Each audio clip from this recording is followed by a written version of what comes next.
مرد کا کام عورت کو سمجھنا نہیں، اس کو محسوس کرنا، اس کی حفاظت کرنا، اس سے محبت کرنا اور اس کی عزت کرنا۔ یہ باتیں عورت کو مشکل سے مشکل حالات میں بھی جینے کا حوصلہ دیتی ہیں۔ کسی دوسرے کی خوشیاں صرف اس وجہ سے خراب نہ کرو کیونکہ تم اپنی نہیں پا سکے۔ سب چھوٹ جائے مگر اللہ پاک سے رابطہ نہیں چھوٹنا چاہیے۔ اگر خود چل کر اللہ کی طرف نہیں جاؤ گے تو وہ غم بھیج کے تمہیں اپنی طرف رجوع کرا لے گا۔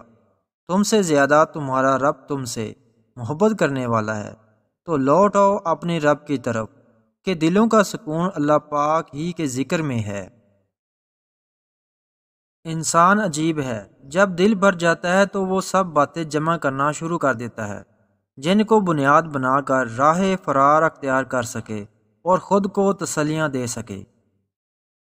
ہر رشتے میں غلطیاں تو ہوتی ہیں، لیکن غلطیوں پر سمجھایا جاتا ہے، رشتہ توڑا نہیں جاتا۔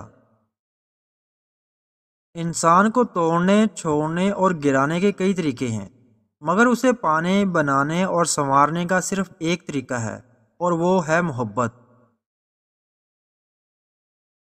تم گھبراتے کیوں ہو مقدر کے فیصلوں سے؟ کیا تم نہیں جانتے تمہارا رب کتنا غفور و رحیم ہے؟ اگر وہ دن کو رات اور رات کو دن کرنے پر قادر ہے تو کیا وہ تمہاری تڑپ دے کر تقدیر کے فیصلے بدل نہیں سکتا؟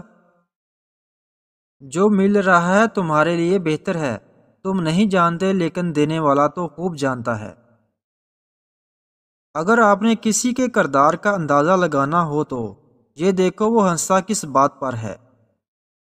نیکی بھی فضل کے بنا کچھ نہیں، اپنا قد بڑھانے، شیخی مارنے، سجے کھبے لوگوں کو سمجھانے، راستے دکھانے، اپنی مثالیں پیش کرنے کے لیے جو نیک اعمال کیے جاتے ہیں وہ بھی انسان کا بھٹا بٹھا دیتے ہیں، وہ بھی قلب سیاہ کر دیتے ہیں۔ ماں باپ ان درختوں کی طرح ہیں جن کے سائے میں اولاد راج کرتی ہے۔ زیادہ تر لوگ اپنے احساسات اپنے اندر ہی رکھتے ہیں، ان کو یقین ہوتا ہے ان کے درد کوئی نہیں سمجھ سکتا۔ اللہ دکھ سے بھری داستان کو بڑے دھیان سے سنتا ہے، کچھ غم مٹا بھی دیتا ہے، کچھ الجھنے سلجھا بھی دیتا ہے، لیکن اگر سارے ہی غم سلجھ جائیں تو آدمی اور اس میں بات چیت بند ہو جاتی ہے۔